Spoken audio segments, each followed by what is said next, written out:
Good afternoon. Oops. The sound is okay? I'm Inga Bostad. I'm the director of the Norwegian Centre for Human Rights at the University of Oslo, and I will be your moderator today. A warm welcome to all of you, and a special warm welcome to our key lecturer here today, Professor Erika Chenoweth. We are so honored to have you here with us, and we are excited to listen to you in a few minutes. Erika is, as many of you know, one of the world's foremost analysts of civil resistance.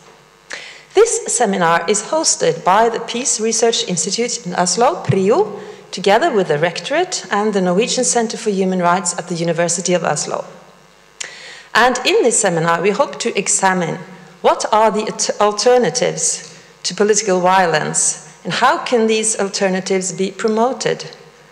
Is it the case that the unfolding resistance in the US extends or contradicts existing insights in the scholarship on civil resistance? How can we learn from nonviolent traditions and successes today and create anchored hope in practice? As Gandhi said, we should not avoid violence by avoiding conflicts. Let me also present you with two sentences on the University of Oslo's history. We are now seated in the old festival hall dating back to 1852. That is 2 years after the completion of the King's Castle. The university moved into its stately new buildings at Karl Johans gate. The castle, the university, and later the parliament formed what the architects called an axis of power. From 1854 to 1866, this festival hall also served as the Norwegian Parliament. Now it's a great pleasure to introduce our two welcome speeches from our own Pro-Rector, Vice-Chancellor Ragnhild Hennum, Professor in Department of Public Law here at the Faculty of Law, followed by PRIO's own Director, Christian Harpviken. He's a Norwegian sociologist and researcher, and his research interests include the dynamics of civil war, mobilization and conflict resolution, post-war reconstruction and peace building, migration and transnational communities. Ragnhild, the floor is yours.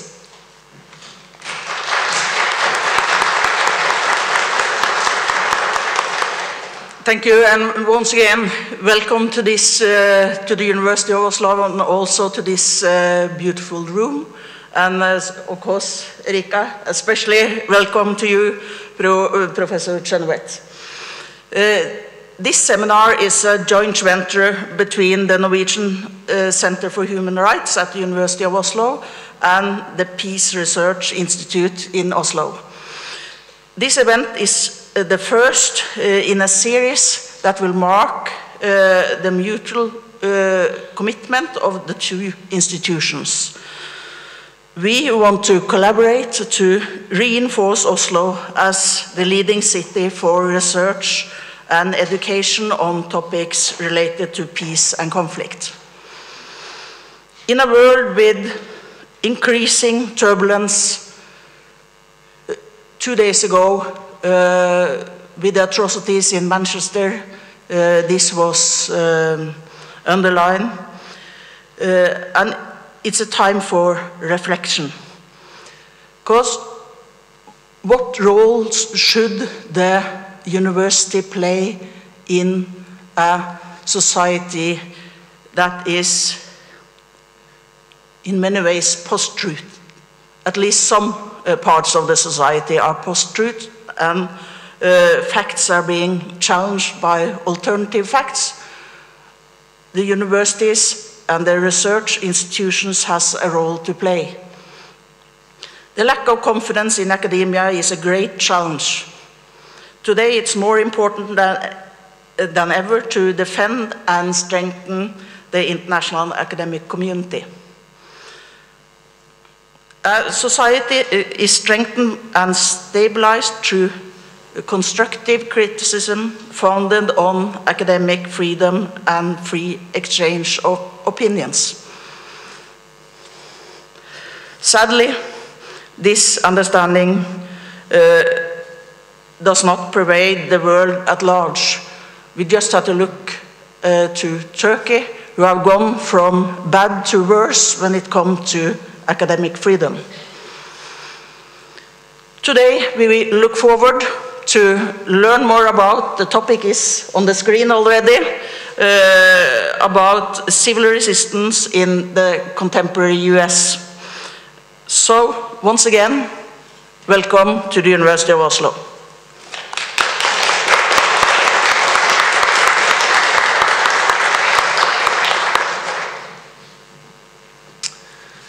Thank you, Ragnhild, for those very timely reflections. And thank you, Inga, for your kind introduction.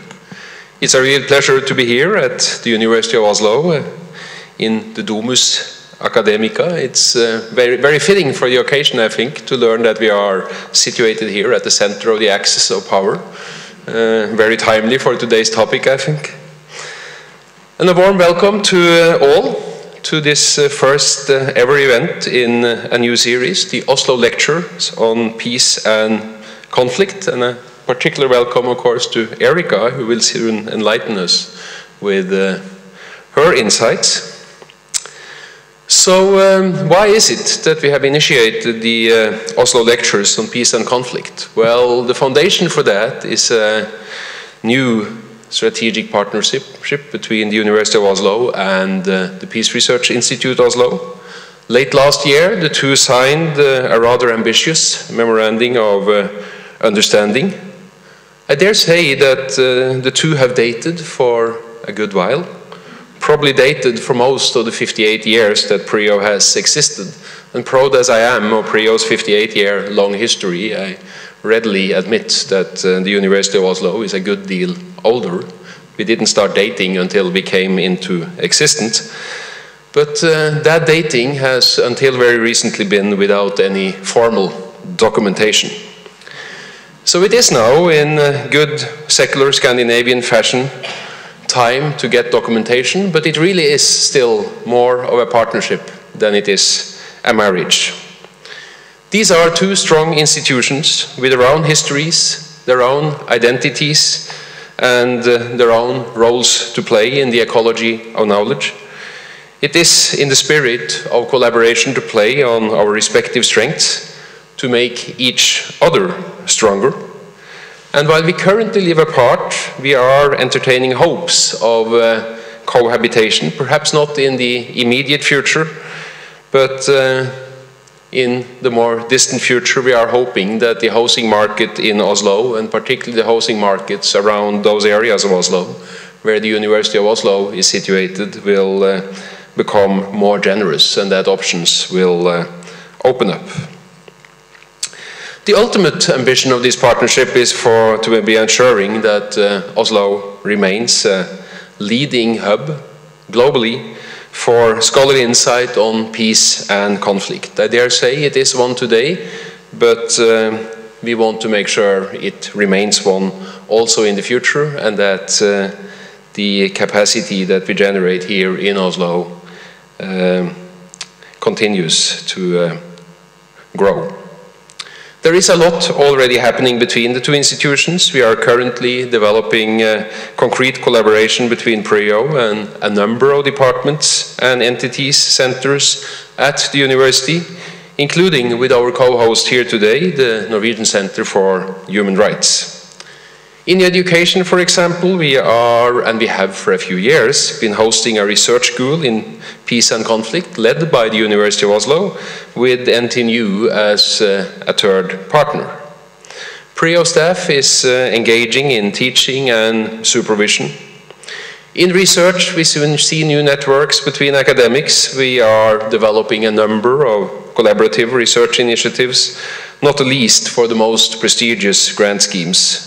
Much is underway, and I'm rather hopeful that we'll have some exciting news just around the corner. For students, we are launching a new student program, a UIO PRIO student program, where students at those departments we collaborate with and who work on topics that match PRIO's research agenda are offered housing at PRIO for the duration of their master's work. Watch also out for news on this, those of you who are interested. And not the least, in research communication, we aim to be setting the agenda, as we do with today's seminar on civil protest in the US. We have a number of other events, not the least this spring. Let me highlight the so-called PsyOps series, the Psychology of Armed Struggle, which we have been hosting with the Department of Psychology and Psychology Students Without Borders, the abbreviation in Norwegian being PUG. A very interesting series, which I recently lectured in myself with an extremely engaged crowd of students attending. And ultimately it is all about, of course, ensuring that our research gets to the right audiences, that it informs an open and engaged public debate, that we get to engage with politicians, policymakers, and that our insights also get to serve as platforms for science diplomacy across borders that may otherwise seem insurmountable. So this is the tall ambition that serves as the backdrop for today's event, the backdrop of inaugurating the Oslo series in Peace and Conflict. And when we do that, I could hardly think of a better speaker than Erika Chenoweth. Erika is a professor and an associate dean for research at the Joseph Corbel School of International Studies at the University of Denver. She is certainly one of the foremost, if not the foremost, analyst of civil resistance. Her 2011 book with Maria Stefan, called Why Civil Resistance Works, revolutionized the field. In this book, Chenoweth and Stefan demonstrated empirically that protest organizations who stick to nonviolence are, at least on average, more successful than those that turn to violence. At PRIO, we have over the last few years been very proud to house a project on nonviolence, which was recently concluded with Erika on the team. Erika also can claim to have been listed by Foreign Policy in 2013. She may not claim it herself, but I can claim it on her behalf. She was listed by Foreign Policy in 2013 as one of the top 100 global thinkers of the year. And the reason given was that she was, as also Inga alluded to in her introduction, proving Gandhi right. She received the 2013 Karl Deutsch Award for the most significant contribution to the study of international relations and peace research by any scholar below 40. And in her talk, Erika will take us to the US to focus on civil resistance there. The case, of course, is of high interest.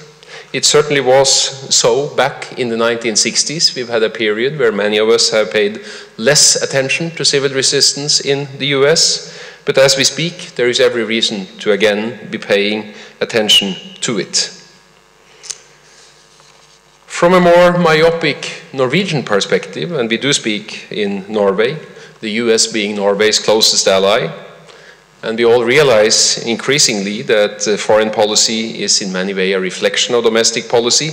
To be understanding the US protest scene is perhaps more important than ever. Erika, in her talk, which she will turn to in a second, will discuss the ways in which the demobilization of civil society in the United States has precipitated a crisis of democracy there. She will demonstrate a contraction of civil society and a reduction of social capital, which she sees as part of a broader worldwide development, leading to a similar crisis of democratic governance throughout the globe. She will also, perhaps on a more optimistic note, describe the rise and diffusion of civil resistance as a non-violent technique for defending democracy and preventing the evolution of authoritarianism, including now in the US. So in this day and age, I can hardly think of a more exciting theme to be enlightened on. It is simply the perfect topic for inaugurating the Oslo lectures on peace and conflict, the perfect topic for marking the vision inherent in the collaboration between the University of Oslo and my own institute, the Peace Research Institute Oslo. And of course, I could think of no more fitting keynote speaker than Erika Chenoweth, who with her intellectual curiosity, her ability to see what others don't see, and her commitment to the highest scholarly standards is simply the perfect guest. Erika, we're so glad to have you with us. and we can't wait to hear what you have to say. Please.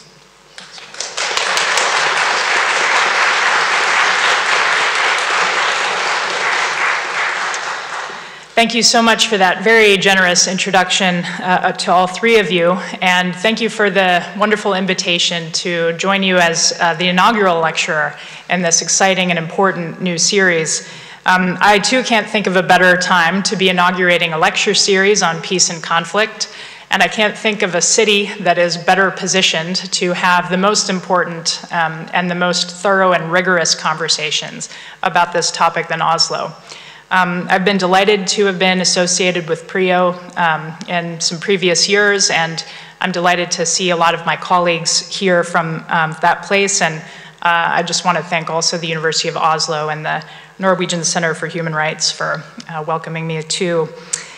People have often said to me in the past couple of months that it must be really fun to be somebody who studies this topic and be living in the United States right now. While it is an amazing time to be studying civil resistance, it's not super fun to be somebody that's studying it and also living in the United States, I must confess.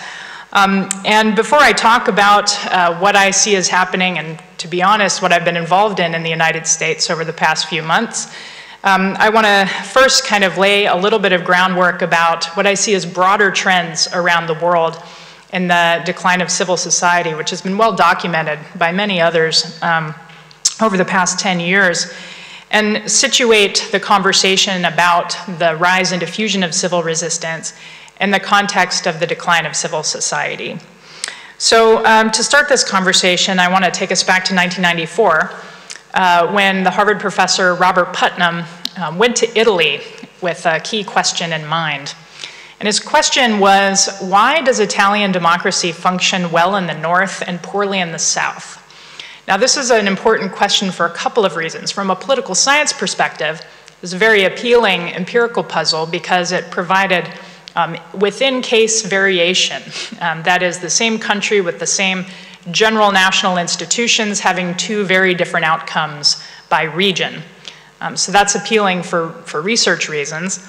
I think it was also appealing to him because of Tuscany, where he lived for 2 years in a villa on the dime of the National Science Foundation, making him easily one of the most intelligent political scientists ever to live. By the way, the National Science Foundation no longer funds trips like this, and I think it's partly because of Bob. So, but anyway, the man lived in an Italian villa for 2 years and traveled north and south. And he ultimately came up with this important explanation that, Italian democracy in the North was functioning fairly well. That is, people felt that they had a higher level of trust in their elected officials, and that their elected officials were much more responsive to their specific policy demands. Whereas in the South, there was a lack of trust, a high degree of perception of corruption, and very little responsiveness between citizens and elected officials. And when he went around and tried to understand what was explaining this, he found household-to-household differences in the level of political engagement in the North and South. For example, in the North, there was a much higher rate of subscription to newspapers and magazines. There was much higher membership in civic organizations, like not just church, but community organizations, charities, civic sports.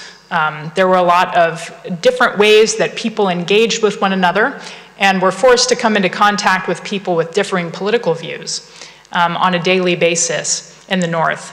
Whereas in the South, there were really two, what you might consider civic organizations. One was organized criminal network and the other was the church. But outside of those two entities, which some people even considered a sort of a negative influence on civic engagement, there was really very little subscription to newspapers, magazines, playtime and sports leagues and things like that. And so he came up with this argument that social capital, or the density of civic participation, is a key, if not necessary, factor in explaining the proper functioning of a democracy.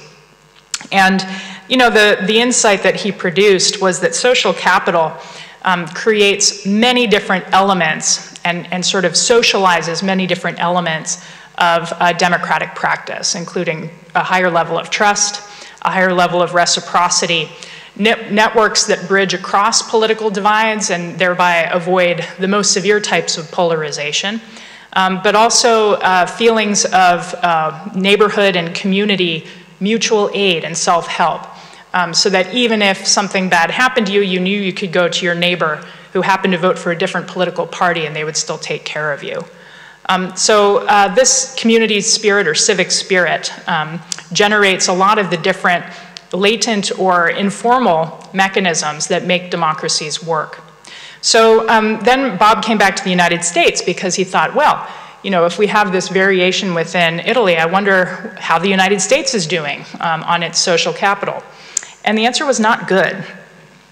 So he wrote this book in 2000 about social capital in the United States and its decline since the 1950s.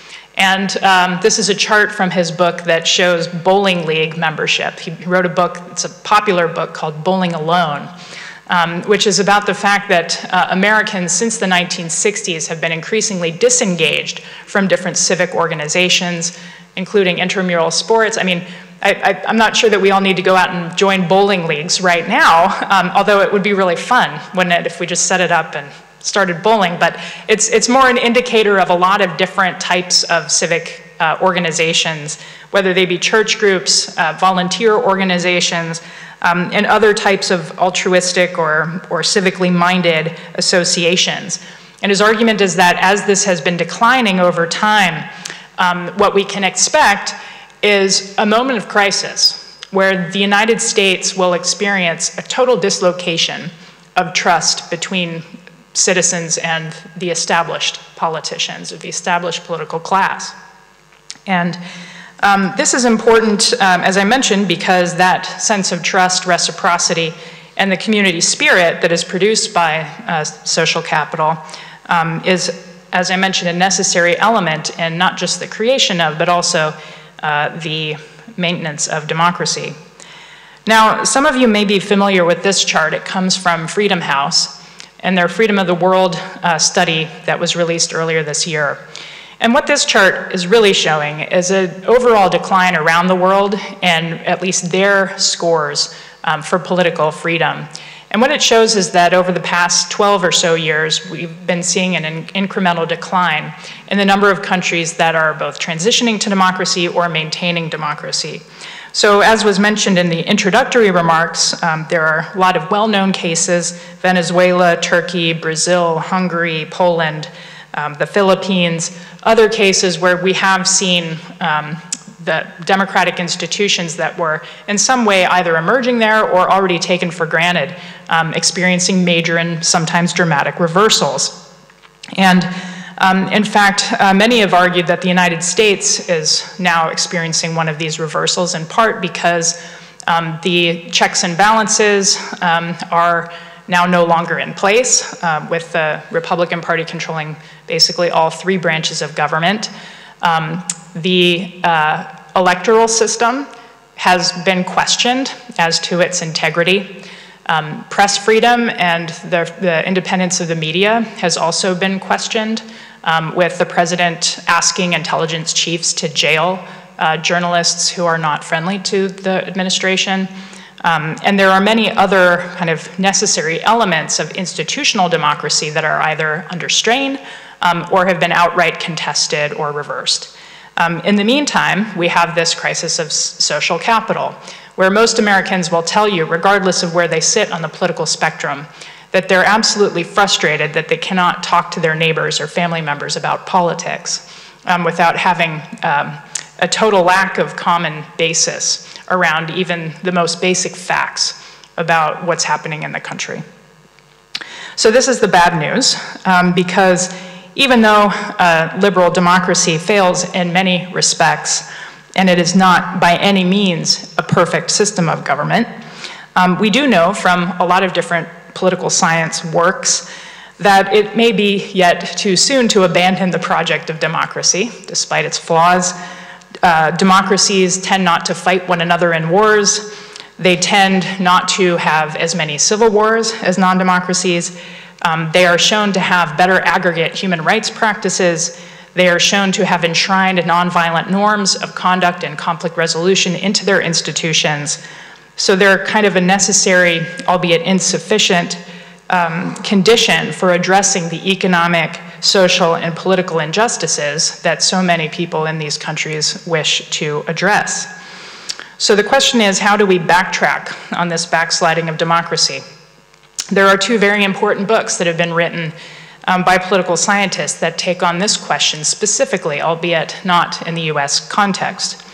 The first is a book written in 2007 by Jay Ohlfelder called Dilemmas of Democratic Consolidation.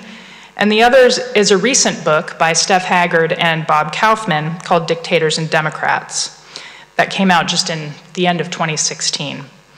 And these two books both argue essentially the same point, that once people, that is average citizens, become disengaged from their polity, democracy can no longer be taken for granted.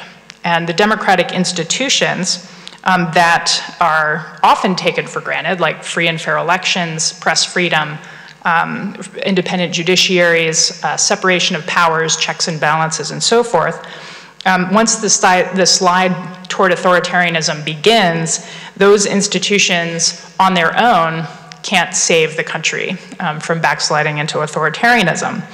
And they examine different cases where countries have started to backslide, and they look at the ones that went fully into authoritarianism and the ones that were able to stop and reverse back toward democracy. And the only cases where that democracy reversal was successful were cases where civil society openly and nonviolently resisted the backsliding. In other words, where people power stepped in where institutional failures could not. So, I'll tell you some of the good news about the United States right now. The first thing is that people do seem to be resisting. The second thing is that they are doing so overwhelmingly nonviolently. The third thing is that nonviolent resistance has been, at least in the aggregate over the past 115 years, the more effective method of both creating and maintaining democracy. And the fourth bit of good news is that unlike our predecessors in history, we live in a time where we have more access to and more volumes of knowledge about the theory and practice of nonviolent resistance than anyone ever before us. For example, one of my dear friends and mentors, James Lawson, who was a leader in the US civil rights movement, said to me once that when he was in prison as a conscientious objector during the Korean War, and he had a lot of time on his hands, he looked for all of the material that would be available on the theory and practice of Gandhi's way. And he said the only thing that was available was Gandhi's own autobiography, and that there was no other material available at the time, other than maybe if you wanted some inspiration, you could read Thoreau on civil disobedience, but there was really no other material at the time. And he said to me, today you have everything. You have training workshops, you have manuals, you have how-tos, you have videos, you have video games, you have all kinds of different materials and resources available to you, so you have no excuse. So, I'll start with the Women's March, although this is somewhat of an arbitrary way to start. And the reason is because the Women's March was actually kind of a coalition of hundreds of different civic organizations, nonprofits, and grassroots movements that came together under a single umbrella called the Women's March on Washington. Now, the idea for this particular march emerged from a woman in Hawaii, a grandmother who, after the election, called for a Women's March on Washington, similar to the one led by Martin Luther King in the 60s, in order to say as forcefully as possible and as nonviolently as possible that women deserve dignity at the most basic level, and that women's dignity would not be sacrificed on the altar of the Trump administration. So essentially, after this idea was put out on social media, there was a great deal of interest, I think, at first because many people had already purchased their plane tickets to Washington, D.C. to see Hillary Clinton become inaugurated. And it was better for the airlines and better for the people who purchased the tickets to go ahead and go anyway.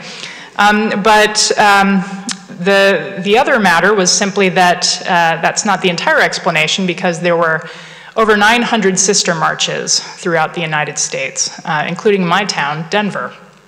So on the morning of January 21st, I got up and went downtown to the Civic Square in Denver. And much to my surprise, I was joined by about 200,000 of my new closest friends. Now, this was a much larger gathering than anybody anticipated. The organizers had only planned on about 20,000 people coming, and they'd only had a permit for 40,000. So when they blew those numbers out by 5 times, and this was just in Denver, and this was actually the largest single demonstration ever in the city of Denver. As somebody who studies participation size in social movements, you can imagine I was intrigued. So I went home, well, actually what happened is I went to the march, and then halfway through the march, I got kind of swept into a restaurant that was totally full of marchers, and I kind of did like an impromptu teach-in on request about civil resistance, and it was just a powerful day of hope. And so I went home and got on social media, like a lot of my friends, to see what else was happening. And it turns out this phenomenon of huge numbers of people turning out, largely unexpectedly, for the Women's March was happening everywhere. And it was happening in tiny towns in Alaska. There were 17 independent events in Alaska, which is one of the most conservative states in the United States. Many people were in Point Barrow, Alaska, which is the northernmost town in the United States. They were having negative 50-degree weather, 50 degrees below zero. And there were 22 people that showed up and stood in their own march for hours and hours. So I started counting them with my friend Jeremy Pressman, and we created a volunteer consortium called the Crowd Counting Consortium, where we collect and validate data on how many people are marching where. And this is a public interest project. It's not for research. It's just because we decided we wanted to do a civic service and let people know who's marching and where. Another phenomenon that took place is the emergence of the indivisible network. So what happened here is that a few days after the election, a group of congressional staffers, most of whom served representatives that just got unelected or kicked out of office, got together and created what was called the Indivisible Guide, an insider's guide to influencing your elected officials. And they said, look, as congressional staff people, we're going to tell you the ways that we're influenced the most by our constituents. And so they gave them all the secret tips for how to pester your elected officials, things like calling instead of emailing. And the ways that they, assembling a town hall, making them show up at a town hall and speaking to them face to face and making sure you overwhelm the room with bodies so that they can't ignore how many people are there pestering them. So basically it's an insider's toolkit for annoying your elected officials, which is kind of exactly, in the spirit of civil resistance. The indivisible groups also encouraged others to develop their own local organizations, and there are thousands of them now across the country. This is from their website just today, so you can see the diffusion of this phenomenon. We have indivisible groups in my town of Denver in every single one of our congressional districts at this point. Our crowd counting consortium is keeping track of, as I mentioned, who's marching and where. And this is just the number of events and the estimated number of participants since February 1st around the country through May 1st.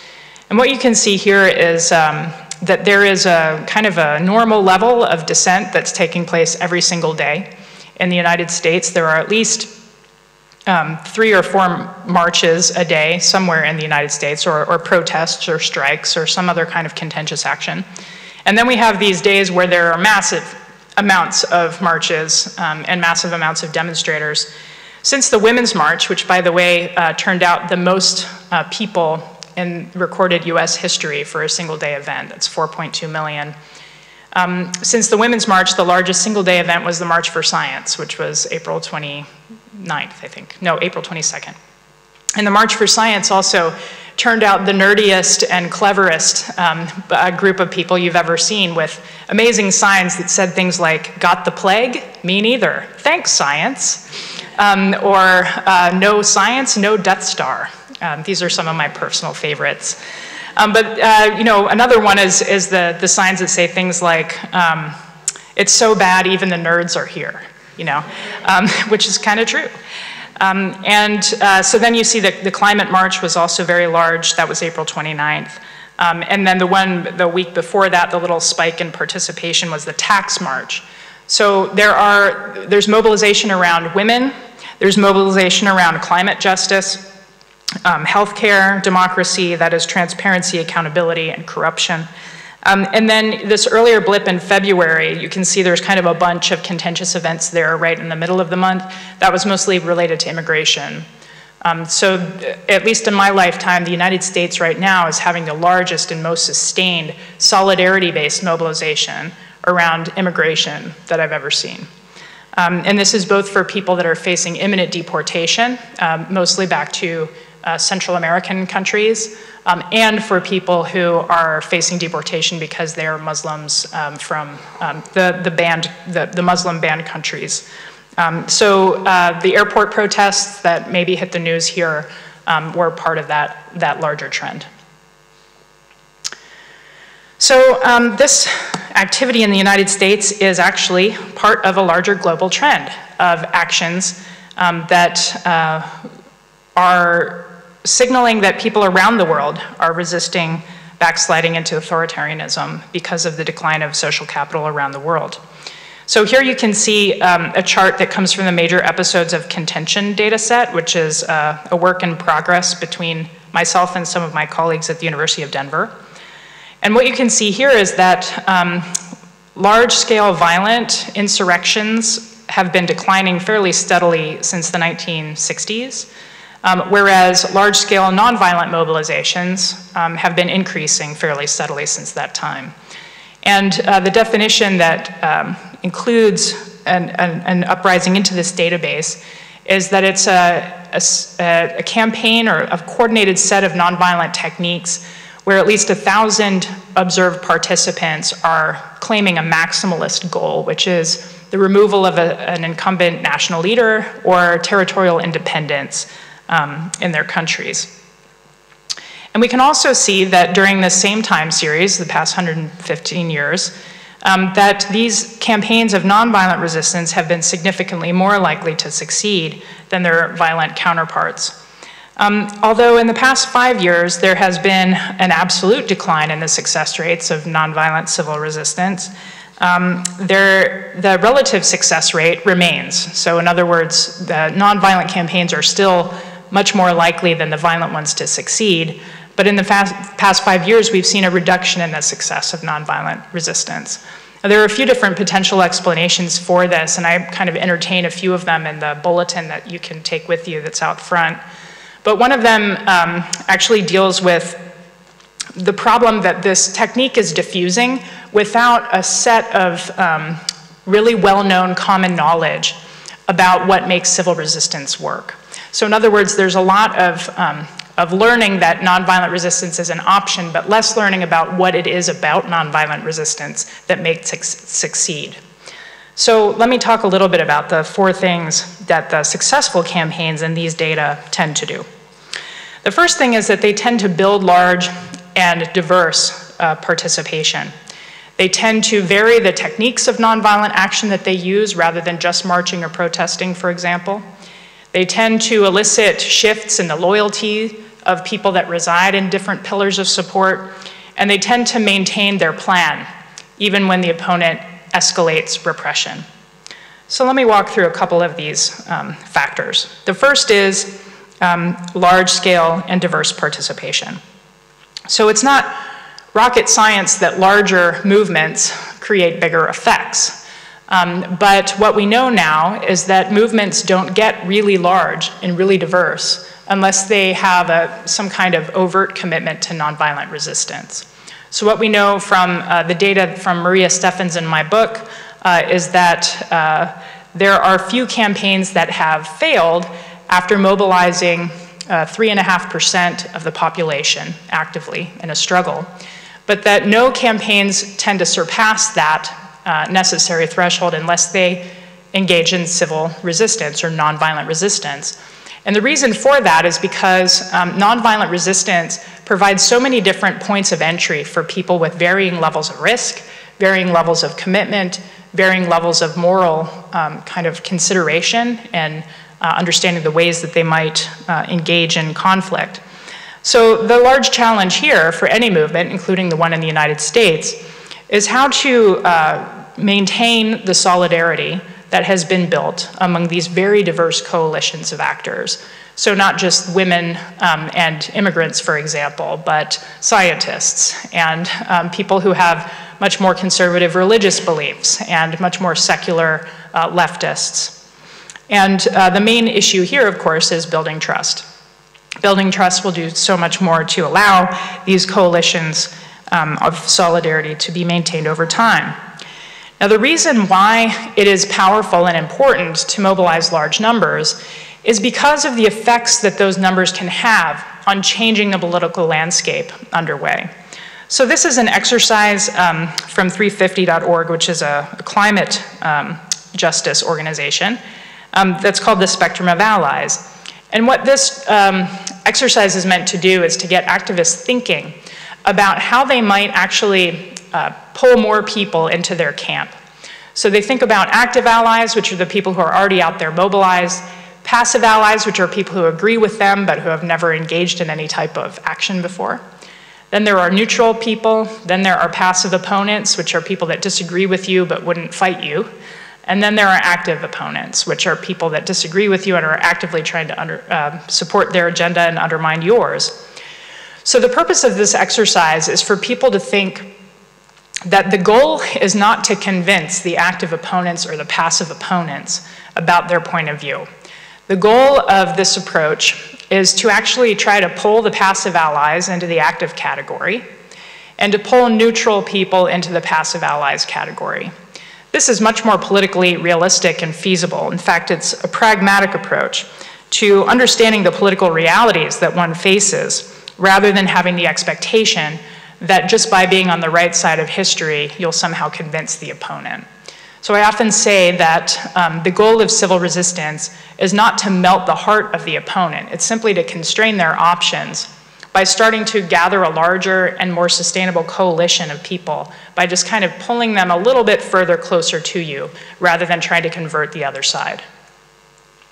So this model translates into higher capacities to pull on the different pillars of support that are propping up the opponent. So the model for civil resistance is not to topple the opponent outright, but rather to start to pull away the security forces, the media, the economic and business elites, cultural authorities and religious authorities, civilian bureaucrats, and others toward the population so that the opponent is not able to sustainably continue their oppression. So in the context of authoritarian regimes, this usually means that the resistance campaign is aiming to prevent security forces from engaging in the worst types of brutality. It's also convincing economic elites that it's in their interest to support a pro-democracy movement and so forth. In the United States today, it's a matter of looking at the landscape and seeing which of the pillars of society are the most important in ensuring the sustaining of a regime that's threatening so many of our communities. So you look to Congress, which is why the indivisible groups have started to become so much more active. You look to the judiciary, which is why those airport protests and the different pro-immigration actions have been so valuable, because they do influence judges in understanding the morality of the time. They look to state and local elected officials and police. In my city of Denver, the police department has come out and said that it will refuse to assist the federal government in trying to deport individuals. So the city is a sanctuary city. That doesn't mean that they can fight federal officials when they come, but they will not cooperate. There was one woman who was recently in sanctuary who was receiving a great number of death threats, and the church that she was living in was receiving bomb threats. The Denver Police Department came every Sunday morning and swept the church to make sure that she was safe. They would show her their badges and say, if you see a badge like this, you don't have to be afraid, we're not gonna cooperate with federal authorities. This is an example of security forces essentially defecting from the system and supporting the movement. There are different corporations or elements of the private sector that can be convinced that to support the regime is not in their interest. There's various media. So how many people read the Washington Post or have seen it? So they recently changed the byline. It now says the Washington Post, democracy dies in darkness. That's a pretty good example of a statement by a free media institution that used to be fairly conservative and fairly aligned with the federal government. Now, not so much. And then there's also religious institutions. The sanctuary movement is a great example of this, where churches are basically becoming much more courageous and independent, and they're standing up to the federal government, especially now since the Trump administration has loosened the regulations on churches by saying they can actually come out and endorse candidates. I think this may backfire because it also means that churches can engage in much more overt civil disobedience, for example, by housing immigrants who are undocumented. As I mentioned, the third thing that these successful movements do is they tend to remain resilient in the face of repression. And the different campaigns that I have shown you on the 1900 to 2015 board, the nonviolent campaigns were able to succeed in the end, even though they faced repression at a greater than 2-to-1 margin compared to their violent counterparts. And there are really two reasons for this. The first is the backfire effect, which is where the repression actually produces an even larger counter-mobilization because people view the repression as unjust or disproportionate or excessive relative to the dissent. And it turns out that nonviolent campaigns are just much more likely to elicit this backfire dynamic than if the dissidents are armed. The second reason why nonviolent resistance works more in repressive environments is because they have a much wider set of tactical options that allow more and more people to participate even when protest, for example, becomes very risky. So the successful campaigns tend to do things other than just protest, as I mentioned. They tend to engage in methods of dispersion, like the one on the upper right-hand corner. This is a picture that you don't often see in the news of like no people and nothing happening, except a couple of security guards standing around. And the reason is because this was an event that was called as a demonstration. So activists announced there would be a demonstration. And it was illegal and they were going to break the law. And so what happened is all the activists knew that the demonstration was them staying home that day and not going to their shops and opening. Yet the security forces all turned up ready to control the crowd. So the security forces look hot, bored, and very dubious that they're going to end up getting their overtime pay, as they were promised, whereas nobody here is going to be hurt. So there are no protesters that are out exposing themselves to a high degree of risk. The clever sequence of tactics like this are pretty essential for the long-term sustainability of any nonviolent campaign. Another thing that is pretty important is for the campaigns to maintain nonviolent discipline even when repression does start to ramp up. A lot of research recently has started to find that nonviolent campaigns that allow or embrace small amounts of violence from within tend to reduce their participation size, and they tend to reduce the number of women and others who participate who may have a higher risk concern. Others, including Omar Wassow and Elizabeth Tompkins, have done independent research on other data sets that show that the use of violence from within the movement tends to repel potential third-party allies, and it does tend to increase and broaden the use of repression against the movement without any types of retribution politically.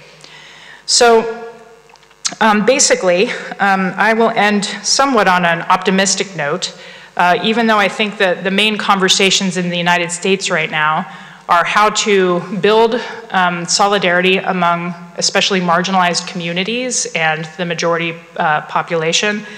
The second is how to control or kind of maintain nonviolent discipline, even as plainclothes police and agents provocateurs start showing up at these demonstrations.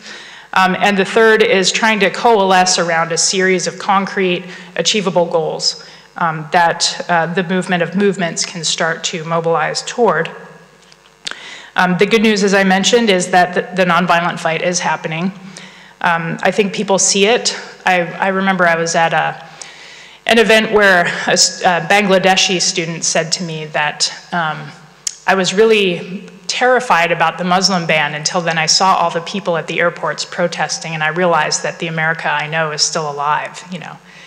So I would say if you're really concerned about Trump, just make sure you also check the data on protests that day, because I guarantee you there are more people, there are more people resisting than there are going along. There is a sense among the movement today, I would say, of playing a long game.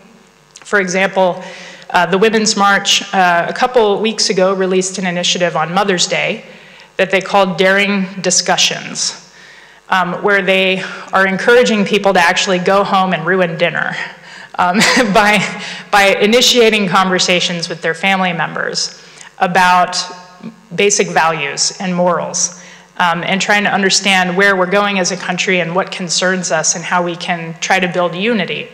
The reason I think that this is important is that going back to the social capital conversation, I think that, you know, a lot of people think that these types of movements are won in the streets, but I actually think they tend to be won over the kitchen table, where people start to talk with one another about the things that concern them and find common ground. And then all of a sudden, you can bring your mother to the demonstration and it's the first time she's ever done anything in her life. I think that there's also a commitment and a consensus to the notion that we need pragmatic, progressive alternatives to the different types of political establishment that we've had before. So there is a growing sense that people need to get busy on finding pragmatic alternatives around economic, racial, climate, gender, and social justice, as well as trying to improve and create a more fair and accountable political system. And the reason I say this makes me optimistic is because we know from previous cases that the average nonviolent campaign takes years to run its course. And yet we also know from research I've done and research that others at PRIO have done, that even when nonviolent resistance fails, it tends to improve democratic governance. And that's precisely because of the accountability and the transparency that it forces people to start to practice. Even if they don't actually succeed outright, it can lead to short-term improvements. So with that, I will leave you with one final note from Niels Bohr, who I guess had a summer house in the woods that he would invite his students to for study. And one of his students arrived at this summer house and saw a horseshoe over the door. And when he walked in, he said, "Professor Bohr, what is that above your door?" And he said, "It's a horseshoe." And he said, "Why is it there?" And he said, "They say it's good luck." And his student said, "Professor Bohr, do you really believe in superstition? I mean, you're Niels Bohr." And he said, "Well, I don't, but they say that it works even if you don't believe in it." That's kind of like civil resistance. Sometimes I wake up in the morning and I think, this is not going to work. And then the people, they always surprise you. You sort of go out and you see the most incredible things taking place in your backyard. So I'll just leave you with an optimistic note that the United States is probably in the greatest crisis, well, it's certainly in the greatest crisis that it's had since I've been alive, just not that long, to be honest. But it's a crisis, and I think we're much closer to an even deeper crisis than many of my country fellows realize. But the only thing that makes me optimistic is the fact that the fight so far has been of this kind. And I'll tell you what, I've been getting a lot of emails, so that's good news. With that, I will stop and encourage comments. Thank you.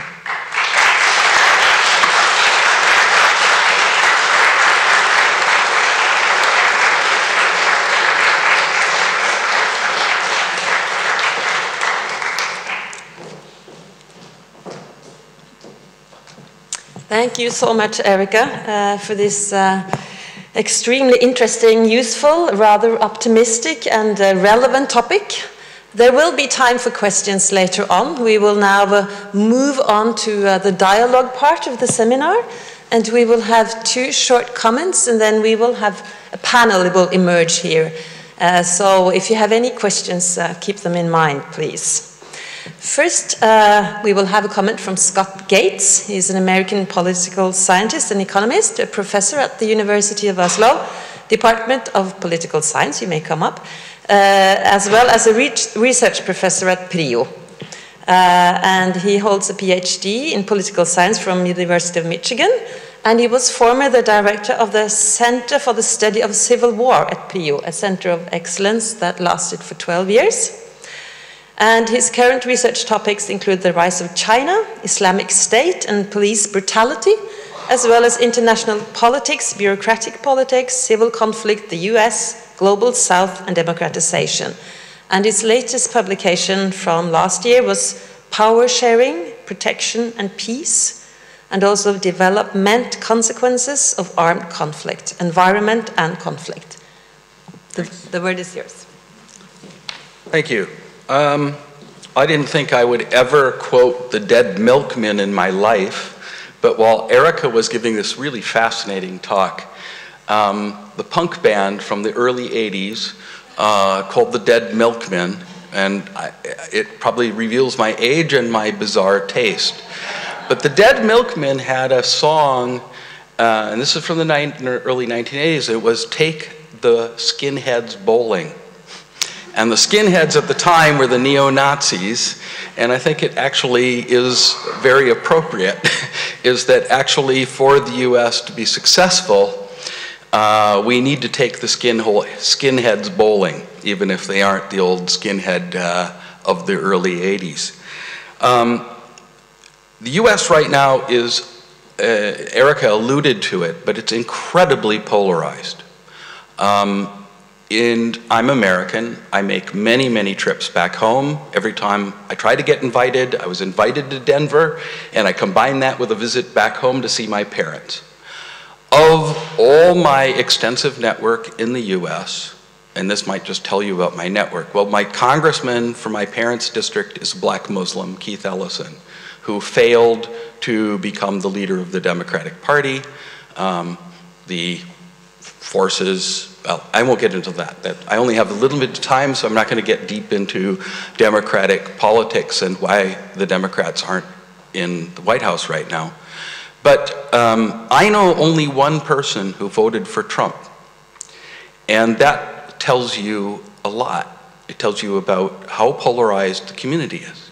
It tells you about my parents' community, it tells you about my relatives, it tells you, to me, that's astounding.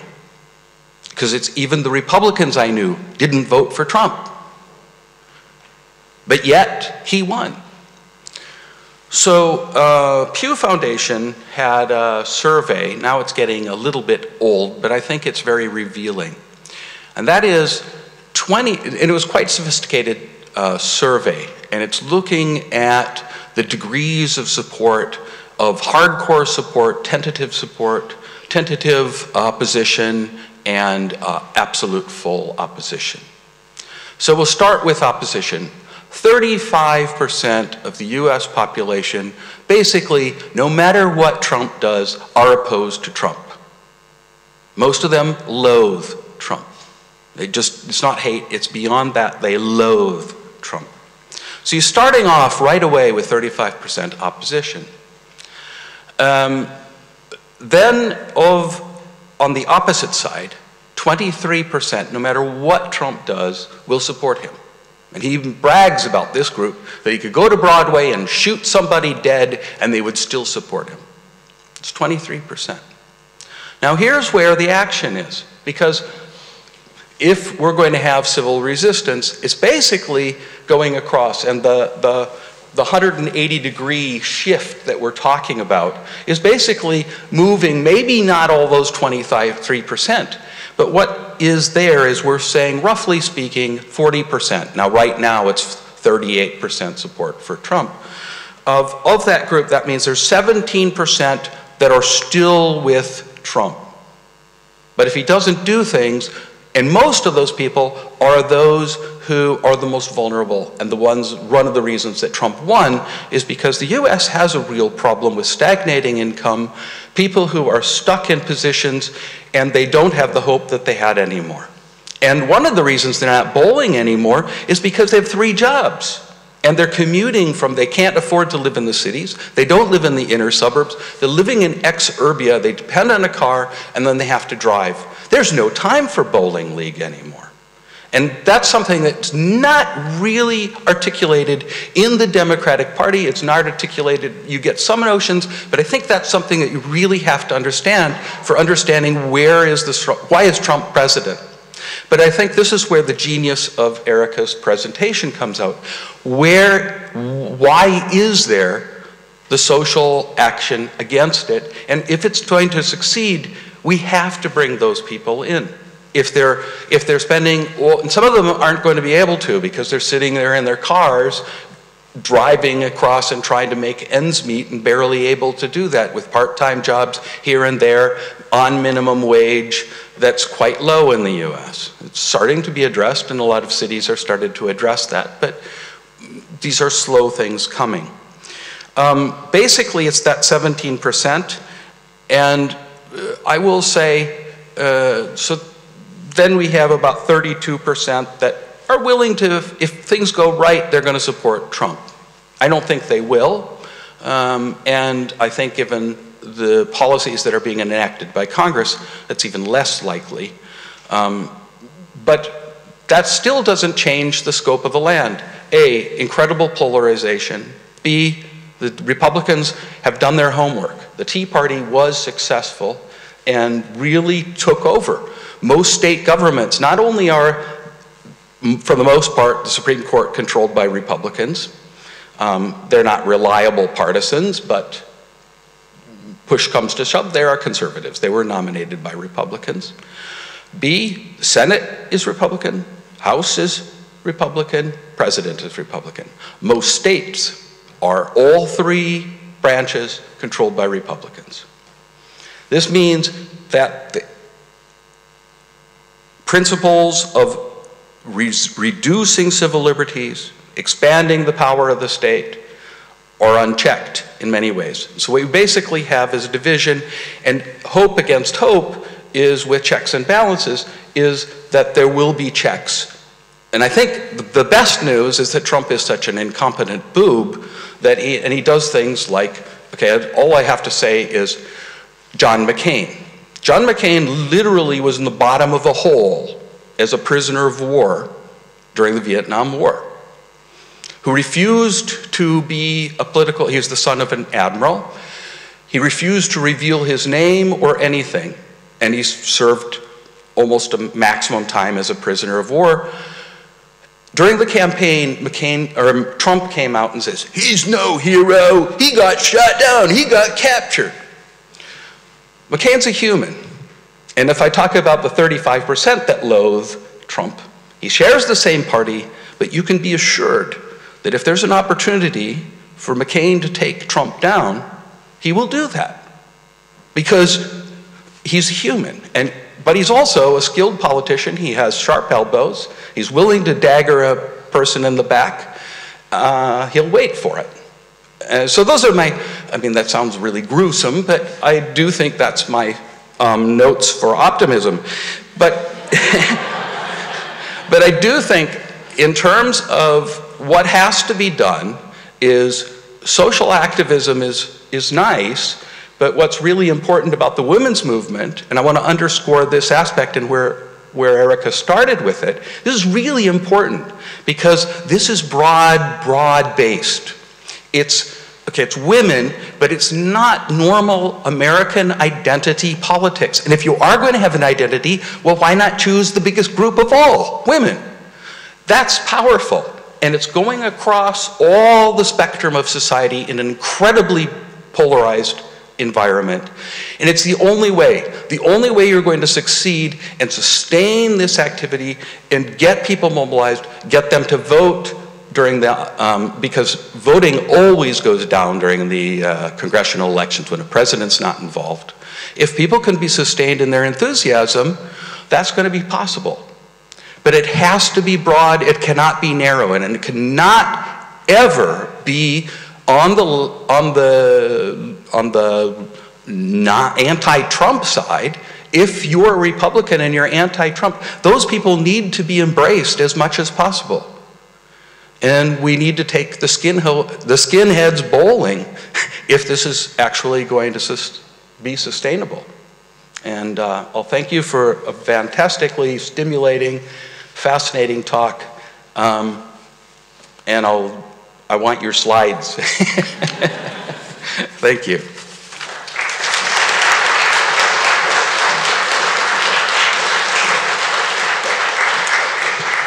Thanks to you, Scott. We will distribute the PowerPoint, I hope, so everyone will have a benefit of it. Now I will introduce one of my colleagues, Gisle Kvanvik. He is the project manager of the international program on Southeast Asia and Vietnam at the Norwegian Centre for Human Rights. He has a Master in International Relations and Asian Politics from the University of Queensland in Australia, and has a background as an advisor in the Norwegian Church Aid, as well as he was formerly the program manager of Iraq in the United Nations Office on Drugs and Crime. And Gisle's work has a particular focus on civil and political rights and works within human rights education and research, rule of law, police reform, and fair trial, as well as freedom of the media and freedom of expression. So now a little bit of human rights. Gisle.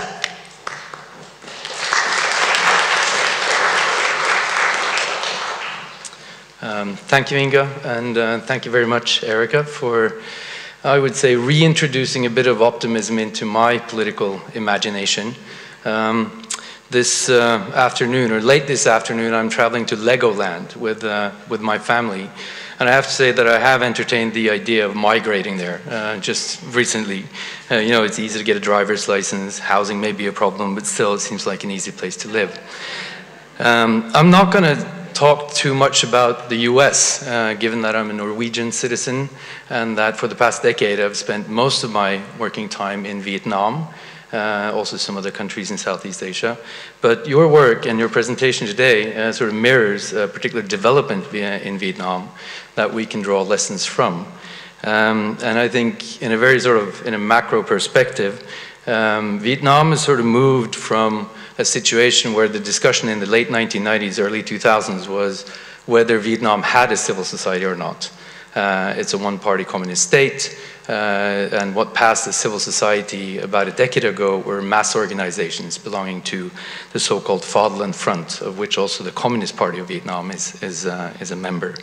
Today, the discussion is really whether we are looking at a movement, a large movement, geographically dispersed, highly diverse. And I've been privileged enough to follow at least some of the sort of members of this movement, particularly over the past 5 years. And it's been very interesting to see how they have fostered one of your points, which I think is cohesion in their movement, moving from many small singular or sort of single interest groups, whether LGBT or street children or farmers or factory workers, women and so on, minorities.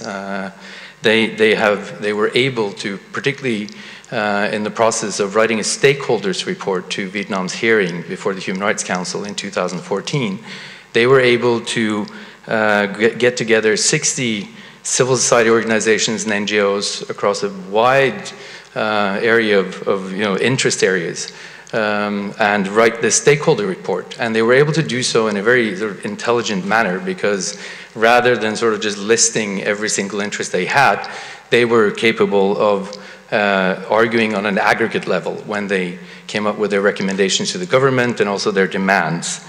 And in my work, I think this has challenged me in the sense that gradually I've started to wonder whether our refinement of human rights into ever more sort of particular areas, looking at particular rights groups, is really self-defeating in a sense. When I look at what they were able to achieve, they did the opposite. They said that they started from a very refined perspective from many sort of smaller interest groups. But the only way they were going to have any kind of impact and get the government to the negotiation table, although not having achieved any kind of ultimate success, they have had concessions. They were able to do that because they were able to amass volume. And they fostered cohesion inside their movements, despite disagreeing along ideological lines and on single issues as well. And I'm just wondering whether we are spending too much time fragmenting human rights. And in that sense, in an authoritarian state like Vietnam, this is very welcome because it feeds into this divide and rule strategy that the government obviously entertains.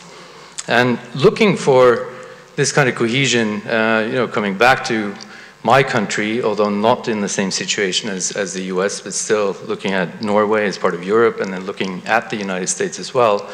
I remember reading this article by all people by Francis Fukuyama, where he was the person to raise class in foreign affairs as a unifying factor in trying to explain the support for Bernie Sanders and Donald Trump. And I think it's interesting. I don't think he really sort of disentangled the whole concept of how do we think about class in a different way than we used to. And I've drawn some inspiration from Tony Judt, who kind of reminded us in reappraisals about all the forgotten intellectual debates of the 20th century, where he was talking about how liberalism was not really a political force pre-war. So when people today find it hard to conceive of how people could become a communist, it was really, you have to understand that on the basis of choosing between being a communist or a fascist. And these sorts of debates are forgotten. And in terms of then how we think about class, it's about the diversity, and that comes back to what Francis Fukuyama was talking about as well.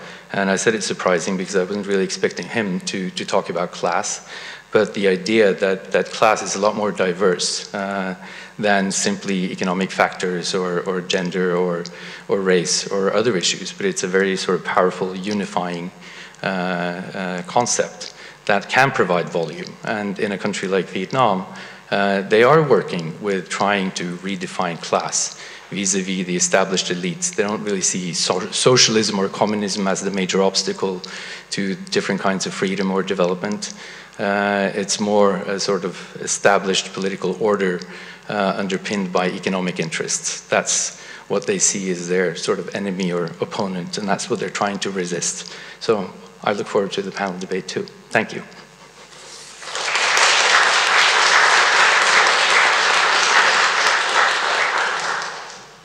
Okay, then I will invite you up to the panel, and we will have a microphone or two or three. Hvordan mener vi? Skal vi ha flere?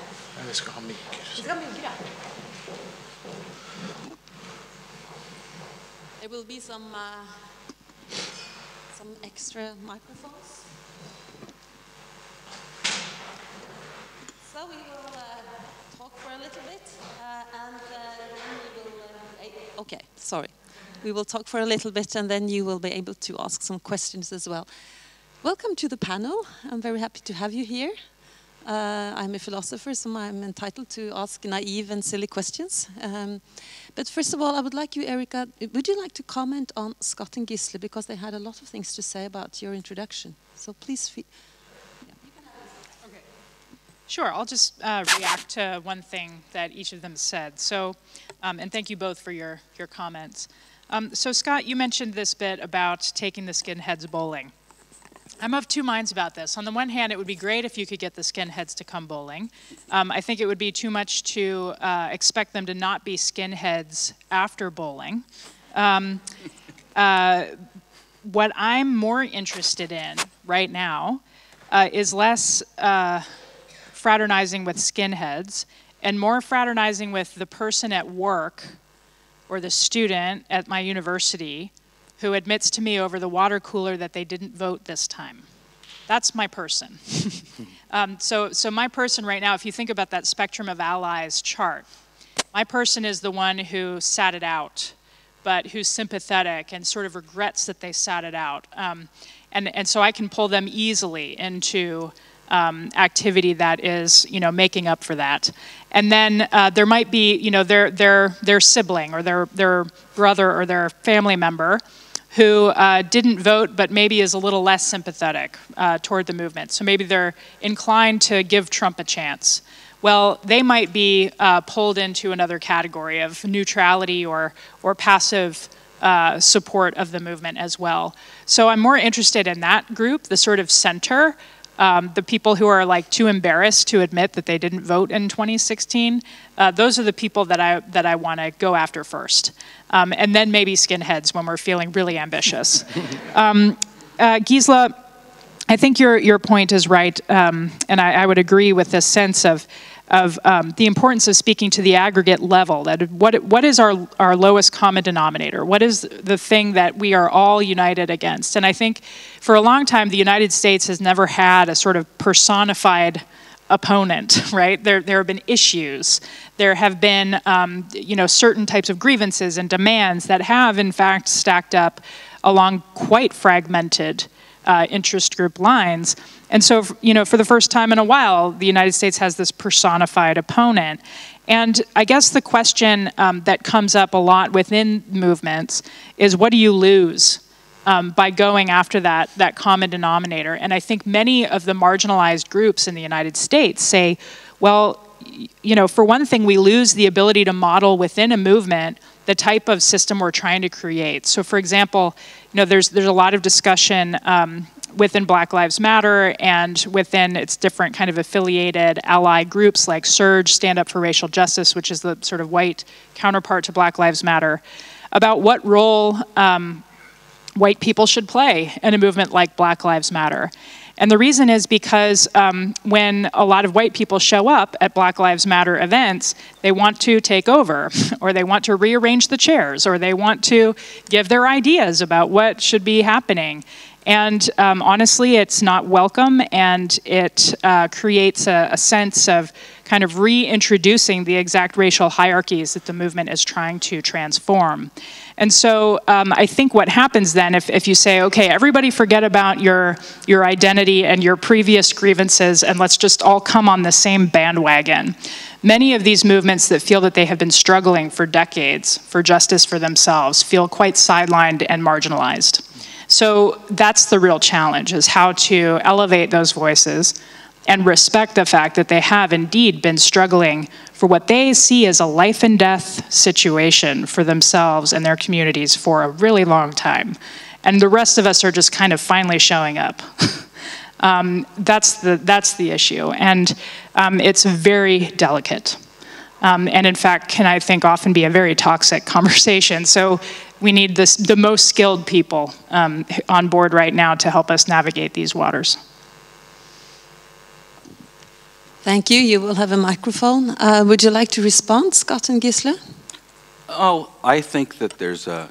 Am I on? I'm not hearing myself. But I think it's a tricky business, because if you become too exclusive... So my point about the skinheads, maybe I'm being too cute by half, but, and I did think I was being cute, but... You were. It was super cute. Punk is the cutest. Yeah. But if the punk heads feel that they're excluded and they're willing to be Trump anti-marching against Trump, then my word is embrace them, bring them on board, and don't make them feel outside. But it's a tricky balance, is to, if Black Lives Matter is having a protest, then it has to be their protest. But I think that's a different than an engaged civil society engagement against the retraction of civil liberties, the encroachment of the state. And we are getting some resistance already. So Jeff Sessions wants already back with mandatory sentencing, and everybody who's involved, even Republicans, and most of the states that have experienced it, have experienced the problems with mandatory sentencing, and they're saying, no, we're not going to do that. We're not going to follow what the Attorney General is telling us. But that's part of the type of defection we're talking about. But you have to say, oh, well, they're Republicans, and me to say, oh, I'm not going to. We have to be, I mean, if there's going to be an engaged, persistent, there can be no aspects of alienation, because if there are acts of alienation, the social media of the right, the Fox News, and others are going to exploit it, and then it's going to be what you refer to as divide and conquer. But I do appreciate what you're saying, and I do think that we shouldn't be engaging, I mean, so Hillary's campaign fell victim to this. Not a day spent in Wisconsin, which should have been a state that she's spending time in, mobilizing people, she loses because people didn't vote there. She lost in Michigan. All the states that she was expected to win, she lost because of lack of turnout. And that's where I agree completely, but I also think that we have to be worried about alienation and appearances of a divided front. And I know you're not saying that, I'm just trying to emphasize. Agreed. Gisle, you used Vietnam as an example. Is there any particular challenges facing resistance movements in democracies in relation to nations like Vietnam?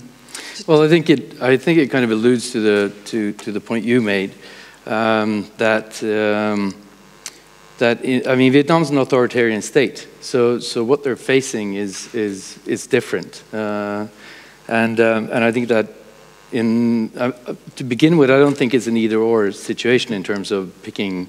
We're not supposed to scrap the knowledge that we have about LGBT communities, for instance, we should maintain those agendas. But at the same time, you need that aggregate level.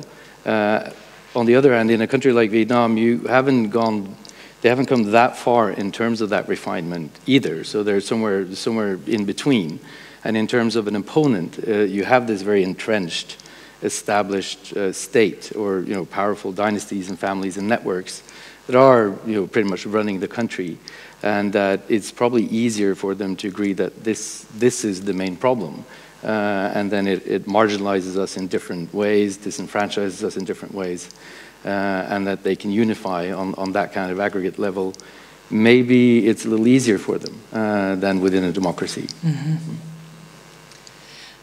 I was very interested in what you said about the fall or the decline of people being engaged in civil society's organization and their feeling of belonging to the community. And I would like you to comment a little bit on what we call the American identity of self-realization and the individual dreams of being the one and only. Could you just comment on this in relation to what you said about polarization as a class issue? Mm-hmm. Yeah, I think there is a culture in the United States of individualism, for sure. Putnam in his book describes this secular decline over time as related to the technology of gatherings as well. So he makes specific reference, for example, to the internet and the fact that people engage socially by sitting in front of their computer by themselves, and that's true among youth, and soon there would be an entire generation of people whose primary social engagement was actually by themselves. And of course that's been realized. We now have a whole cohort of adults who were basically raised online. I remember when they introduced the internet, I was in middle school, and they shuffled us all into the library and fired up America Online, and we heard the modem screaming and everything, and then it came up and I looked at it, and the librarian said, "This is the internet," and I was like, I'm never going to use that. I don't know what that is. I'd rather use the Dewey Decimal System and go find my book, But the cohort right after me, they did use it, and the primary method is one-on-one engagement with others. I think that this is a generational matter, and I actually am very optimistic about now this cohort that came up behind me, as having much more collective spirit. So even though there's an argument that many millennials sat out the 2016 election, the argument for why they did so is because they felt alienated from both of the candidates that were running, because neither of them were inspired by their community spirit. So they care much more about their community's well-being than their individual economic status, for example. So you see among millennial cohorts, the college students that I run into, that they're much more inspired by social justice, community projects, human rights, doing good in the world, than they are making money and going into the private sector as soon as possible. So I think the pendulum might be swinging back, and there is kind of almost like a spiritual hunger among many millennials in the United States, at least the ones that I run into. And they're the ones that are giving me hope right now.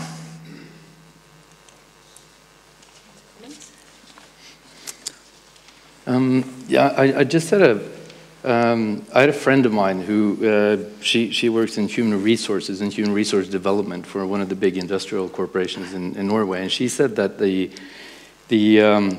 biggest obstacle to human resource development was low self-esteem inside of her group.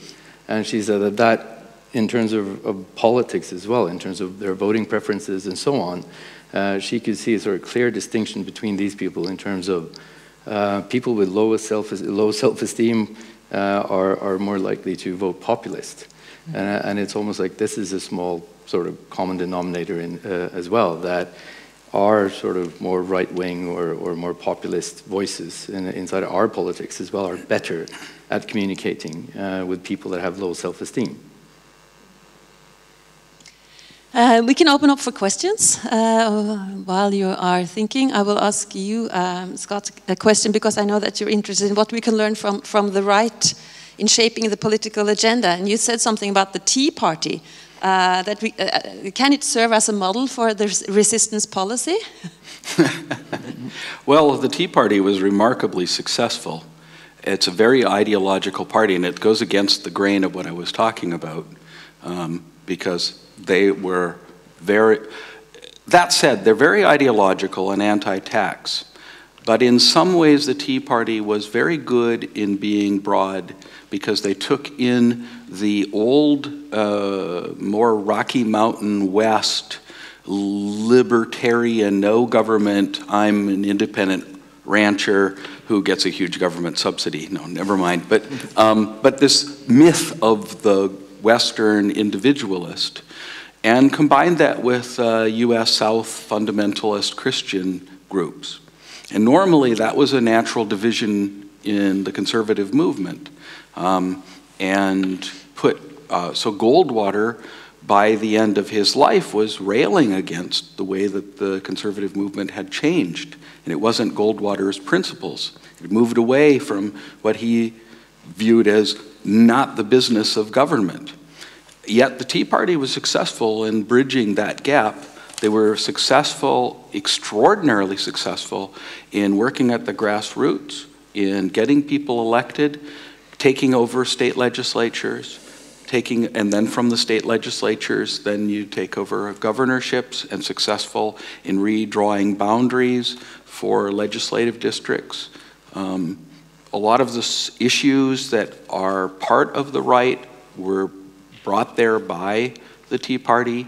A lot of the things about voter registration and all this undocumented, no substantiation, but a continuous narrative about illegal voting was part of their narrative. And so there's a lot of the agenda setting, grassroots activities that were successful. So my question, I guess, for Erica is, what can we learn from the Tea Party? Because I think they were successful, amazingly successful. Yeah, I think there are a couple things. One is just their persistence in really getting into local rural communities and showing up, right? So they, there's a great saying out there some people use: if we don't eat, we don't meet. The Tea Party was like a potluck party. Like everybody's gonna get together and have food, and we're going to talk politics and strategy. And so, and it would happen every weekend, you know. So people had a place they felt they finally fit. It is social capital. And they built that, for sure. And then they made people feel the agency of their participation by focusing on these down-ticket races for local, you know, state and local elections, and then the congressional elections. And, you know, it's just basic politics. You know, show up and make people feel like they're seen and heard, and then you know, keep it going every weekend and get people to turn out at key moments. So I think there is a lot to learn from them. I would not classify them as a nonviolent movement, just because when they showed up at their rallies, they often came with their guns, you know. So there's a slight difference, but with the types of iconography that they felt united them as an identity. So I think that, you know, for the left today in the United States, such as it is, I think it's very fragmented, the left in the US. But they need to come up with unifying icons and iconography, and the Women's March has been the only one really that's come up with something that's overarching enough to really capture all the people. And of course, you probably know, because it happened in here in Oslo as well, that it wasn't just women at the Women's March, it was everybody at the Women's March. And that's exactly what social movements need to do, and what the Tea Party did, and what this movement's doing. Yes. A question. You may need a microphone, or you can speak up. You can try. You decide. Speak up.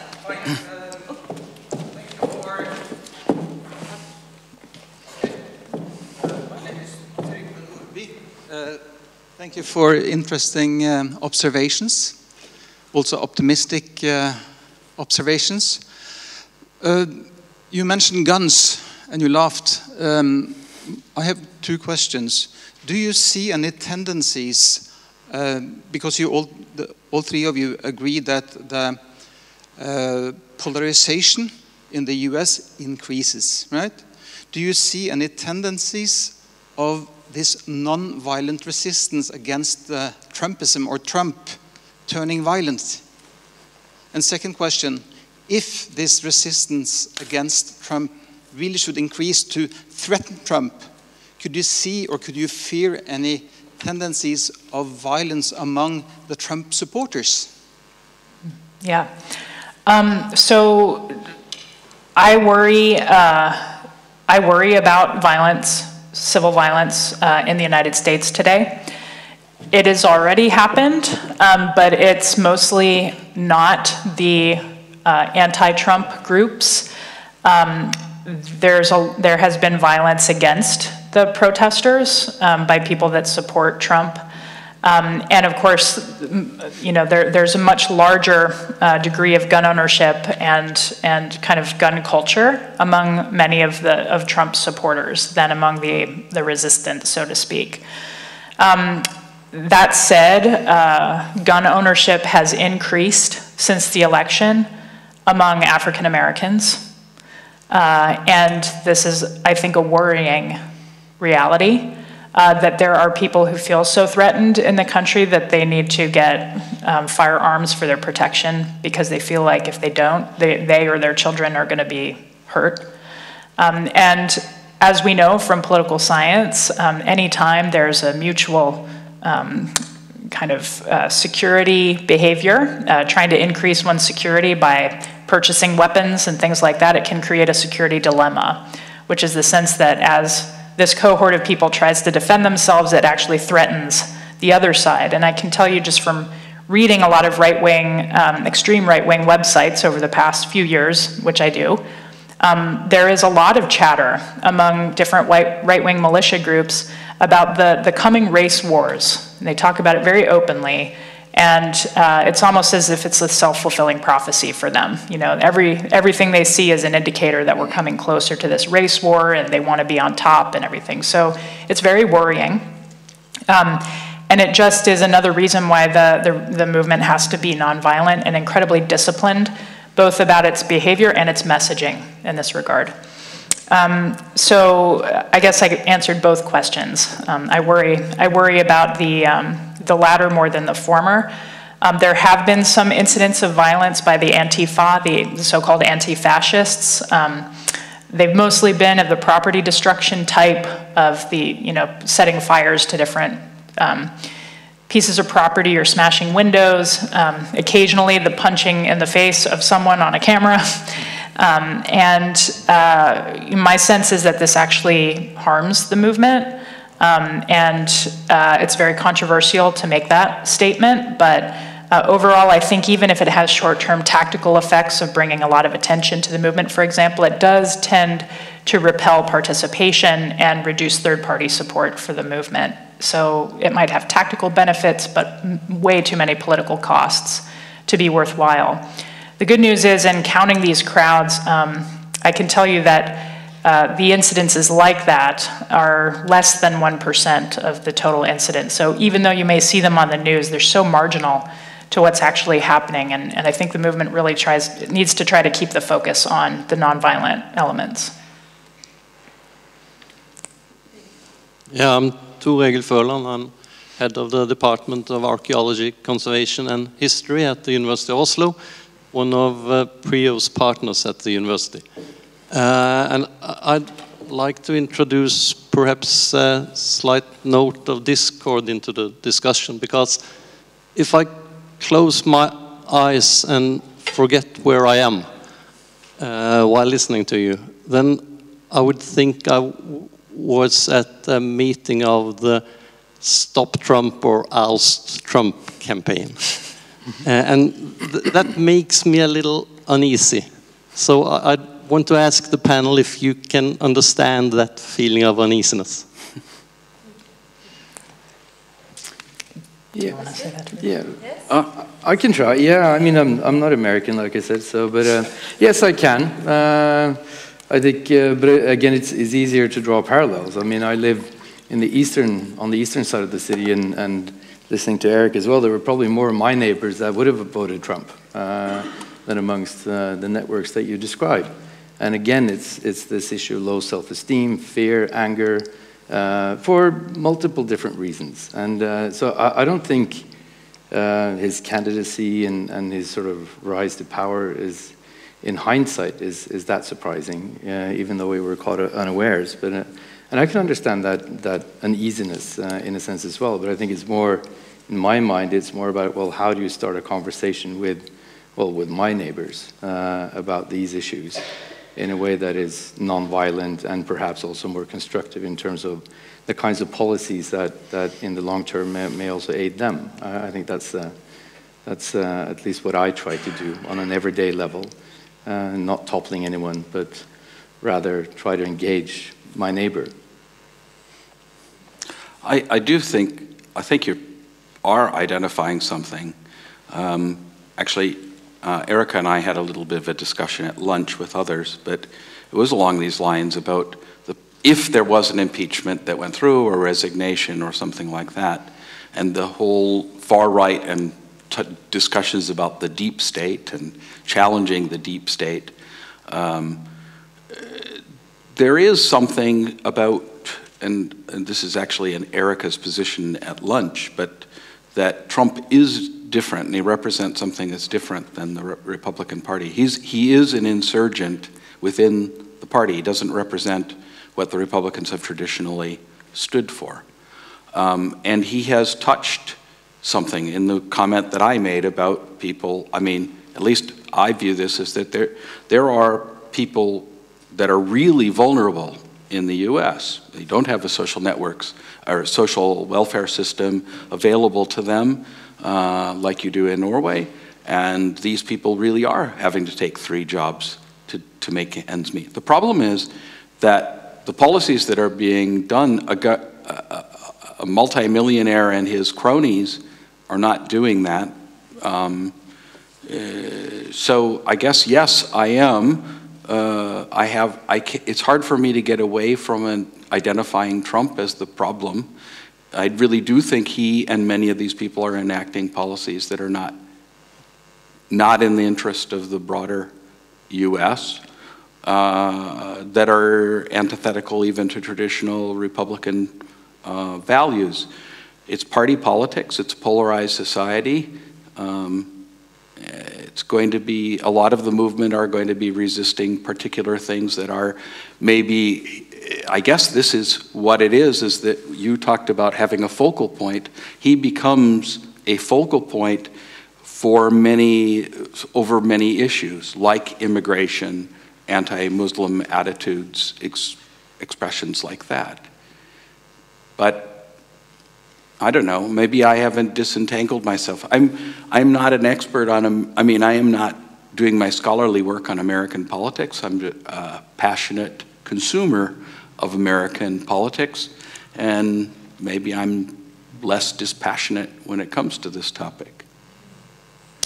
Yeah, in my case, it's funny, in studying civil resistance for the past 10 years, I've always considered myself an astronomer rather than an astronaut. And people would ask me, have you ever engaged in activism yourself? And I would say, no, I just like to count and study it and understand its dynamics and write my scholarship about it. And then what happened is, in my country, and by the way, I don't give advice to activists or anything like that, right? So I'm like totally full on in the astronomer mode.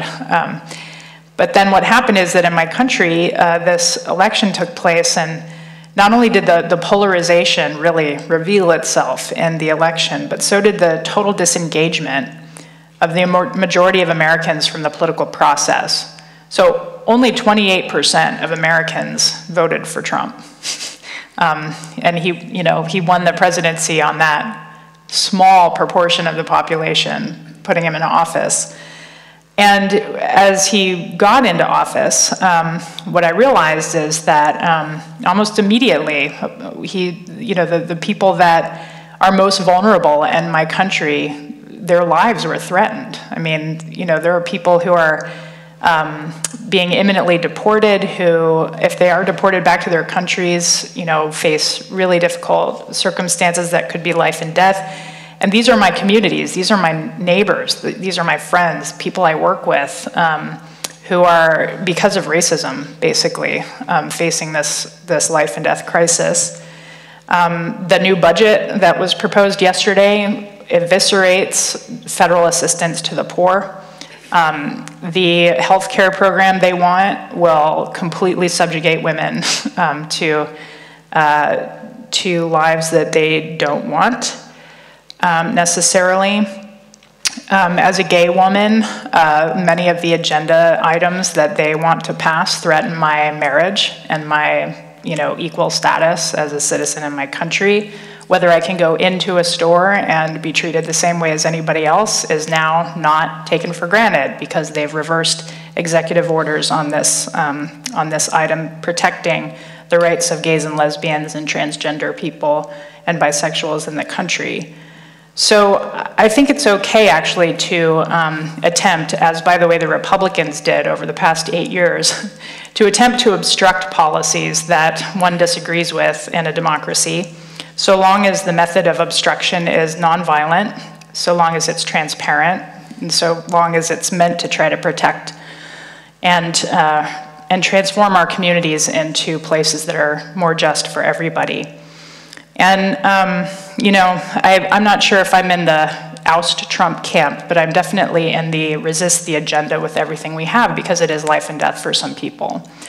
And the thing is that when Obama was president and the Republicans were resisting his agenda with everything they had, it wasn't really life and death for anybody, unless you have the sense, as many of my family members do actually, that unborn children qualify in that category. In which case you can see that argument. But I think that the majority of obstruction was not about that. It was about just anything that Obama wanted to do, make it impossible. And this is a different beast. This is trying to obstruct things that are going to do direct harm to people in our communities. And that's not the country I want to live in. So I'm okay with it, although I'm now fully into astronaut mode. And it's not the most comfortable thing I've ever done.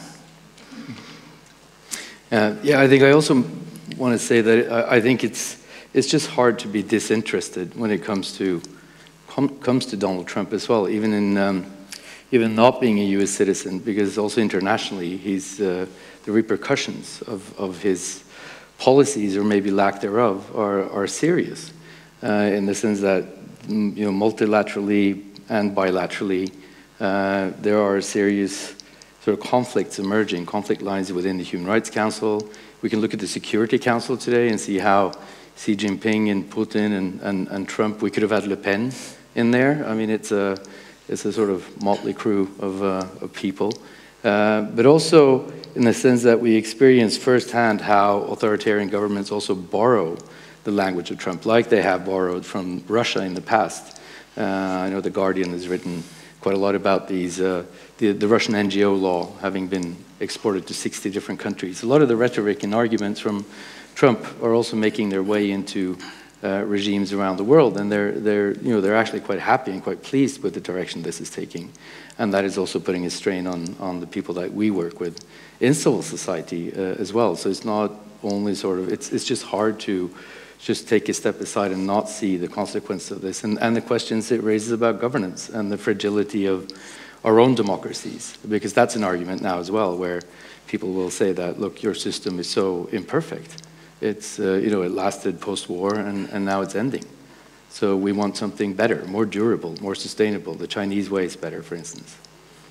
If I may just comment, I understood your question a little bit different. I understand it as a question about if we are to understand why Trump was elected, we have to try to understand why he was elected and what the arguments, what the situation are, and how people think and how they feel, and have the other side. It was a question of the role of academics. Mm. The role of academics. Of the venue. Yeah, and the balance between the pros and cons. Or a self-reflection on that. Yeah. Okay, I have 2 more questions, 3 more questions, 4 more questions. Okay. I think we will set a stop when you're talking. So if you have any more questions, please tell me.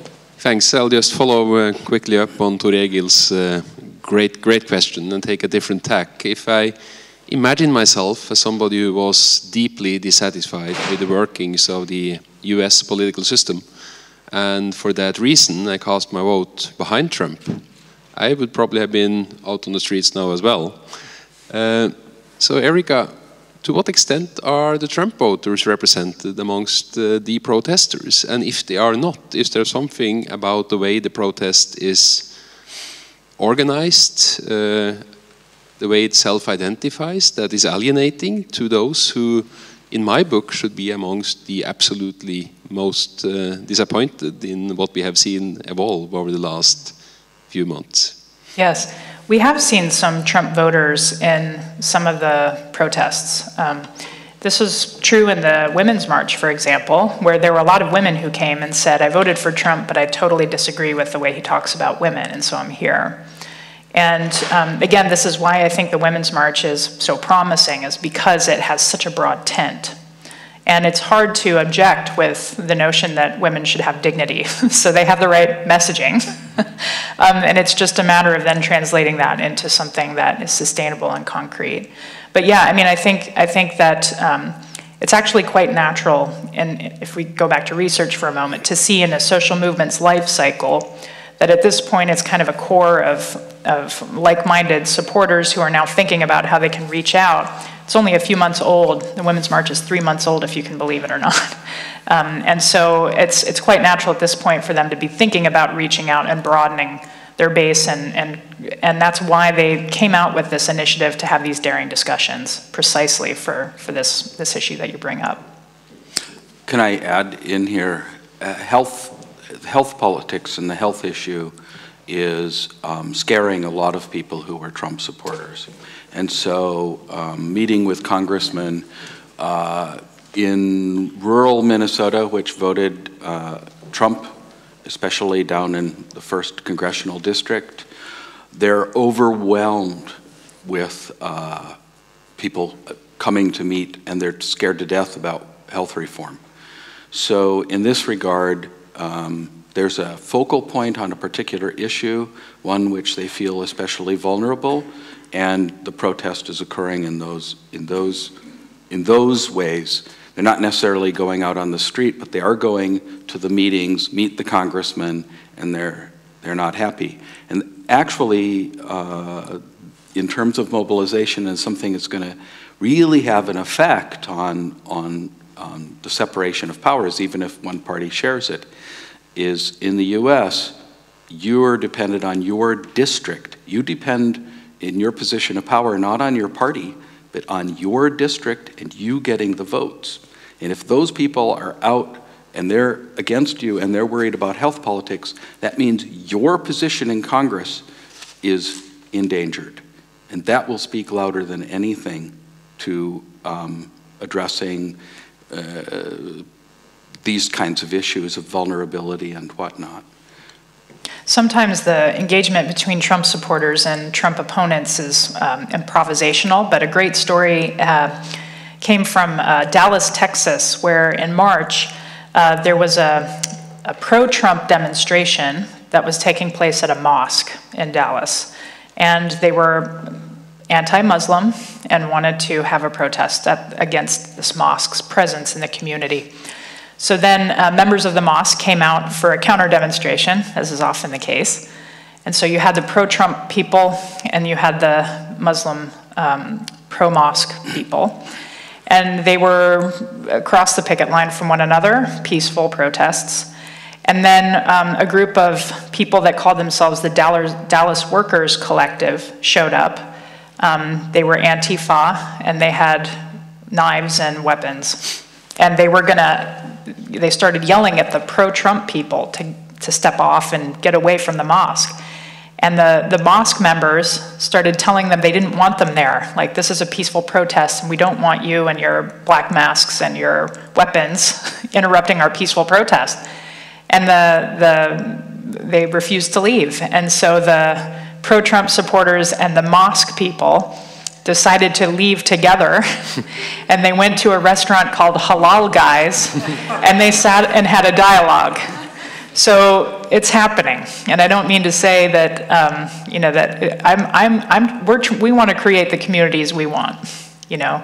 And we want to do it, we don't feel we need permission from the authorities to create these communities that we want, where we take care of each other and we try to listen to each other. That's the kind of country we're trying to live in. My name is Gentian Zuberi. I'm a researcher at the Norwegian Centre for Human Rights. Thanks a lot, Professor Cheneveth, for a great lecture, and also to Professor Gates and my colleague Gisle Kvanvik for the comments. What I'm wondering about, actually, when we speak about the civil resistance in the US, I'm wondering about the difference between people marching on the street and the influence, actually, and the difference between that and protests or campaigns that are run via the internet. And in a sense, of course, when you have people on the street, there's of course more the possibility of physical confrontation and the rest that you were just mentioning a moment ago. Whereas if you're sitting behind a computer, then that physical confrontation in a sense and that violence is not there. But I guess if you read the comments of the people online, I think probably they're not very civilized oftentimes. So in a sense, there is a violence, but is a different type of violence in this. So I'm just wondering, in terms of the effects, actually, of running marches or e-campaigns, actually, what would be probably more effective, I would say, in terms of civil resistance and getting the message from as a large group of people as possible about a particular societal issue? Thanks. Good question. Well, I can tell you, you know, going back to the self-esteem item, if you want self-esteem, never read the comments, ever. Just never read the comments about anything you've said online, especially if you're a woman. But one thing I can say is there's still a lot of controversy in the scholarship about the relative impacts of online activism, or what some people actually degrade as calling clicktivism, and in-person activism. And I think there's still no general consensus, but I would say that a lot of the recent work that's come out lately is fairly critical of online-only activism when there are physical options, because precisely it requires so little buy-in that sustaining real pressure and leverage over time is difficult. So as easy as it is for me to click and put my name on an online petition and press send, it's also that easy for whatever staff member receives the email petition to just delete it, right? So there's no real pressure that comes from deleting a whole bunch of petitions online from your inbox. And the other thing is that it doesn't create the sense of inspiration or kind of community spirit that's required to sustain a real mobilization over time, particularly if it's a high-risk mobilization. So the other problem, of course, with online activism is that more and more governments can use it to single out or identify the most important nodes of an activist network. And so the more people engage online, the more of a footprint they leave behind with regard to their activities and their contacts. And so, you know, I think a lot of scholars on balance are saying that online activity is actually a net negative for social movements these days, except when there's no other alternative for organizing. So for example, the Facebook, the ability for Egyptian activists in 2011 to organize certain things on Facebook, those days might be over because governments now are much better at organizing traps and things on Facebook than they were 6 years ago. So, you know, I think that there was a time that the internet really advantaged movements, and that time may be behind us. Okay, we are moving towards the end of the seminar, but I will give you the last question, and then you can comment on it. Thank you so much. My name is Monique Warese. I'm one of those who grew up in Norway and then moved away because I thought it was very tiny and small-minded and wanted to expand my horizon. But when I came back to Norway, I still felt some of the questions that you came up with, nonviolent resistance, in the fact that how can you include some of the groups who are mostly affected in some of those non-violent resistant issues. Now I want to talk more about Norway, for example. The fact that since I was young, I'm usually the only African who come to an anti-racist demonstration. Where are the other Africans, the other Asians? How come they don't engage with those groups? I hear a lot of the same comments when they have demonstrations or non-resistant markings for people who are affected by terrorism. Where are the Muslims? Oh, why aren't the Muslims here? Why are they not supported? But there seems to still be lacking of how to engage these groups to be part of the non-violent resistance. Because I really agree with you in a lot of those issues, for example, the Black Lives Matters, that you, as soon as you make something, a lot of, sorry, white people, but you want to come and take over. And that makes people go, oh, they're not, the liberals are demonstrating for Africans, but where are the Africans? And so that's my question. How do you engage some of those minority groups to be more active in the non-violent resistance in Europe, especially like Norway, for example? Because I feel it's very, I think it's a bit shameful to have Anti-Racistic Centre having a demonstration, and there's only ethnic white people, who are the black Norwegians in the demonstration. So, yeah. Do you all want to comment first, since you're Norwegian? I can try. I don't know whether I'm the right person, but no, I'm thinking more, I have to go back in terms of, well, when I grew up in the suburbs, and we had, and they changed very rapidly in terms of the population. I mean, in a matter of like a decade, we were from everywhere, Latin America, Africa, Asia, and Norway. So we were a diverse group. But I remember this, we had that discussion about sort of joining SOS, or yeah, like the SOS Racism, all these different sort of anti-fascist organizations and everything. But we never did. And I think meeting some of my friends from back then, we've discussed some of the same issues, because I mean, many of them have experienced a lot of racism in Norway as well. But we never engaged. And what we have talked about was that we probably identified more with each other than we actually did with anybody else, which was So I'm not quite sure. I guess that in terms of an action that we should have taken was probably to start our own chapter, because it would have had a different discourse, a different sort of outlook on the same issue. And then if you can somehow influence or impact upon a bigger movement as a group, I think you have more of a chance. So you need a sort of basis, I think. You need a few people to join up together, because trying to go it alone is hard. I would say in the United States, there's been a lot of learning lately about what it means to truly be in solidarity. And as you mentioned, I think that many people who are in marginalized communities have stayed away from activism, both because it was much higher risk for them. You know, if you're an undocumented person, your first impulse is not to get out in the streets and make yourself vulnerable to being deported. But also because of the racial dynamics that would manifest themselves in these contexts.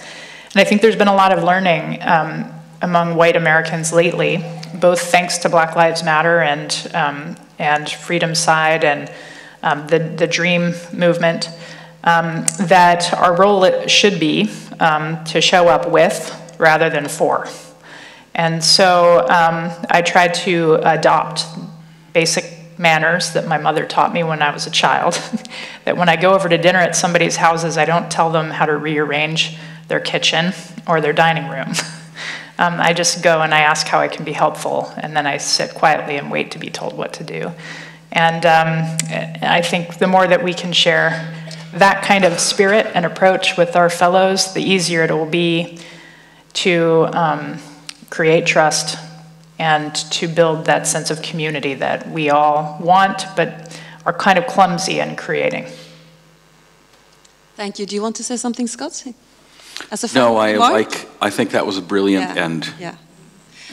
Well, I will end by inviting all of you to a reception in the Professorboligen in the garden outside at the university here. And I thank you so much, everyone, for commenting, and Erika for having this wonderful speech, which was rather more promising and optimistic than I thought it would be. And thanks all of you for coming here, and I will invite you to the next year's seminar. We don't have the title yet, but we have a lot of questions to discuss further on. So thank you so much, everyone. Thank you.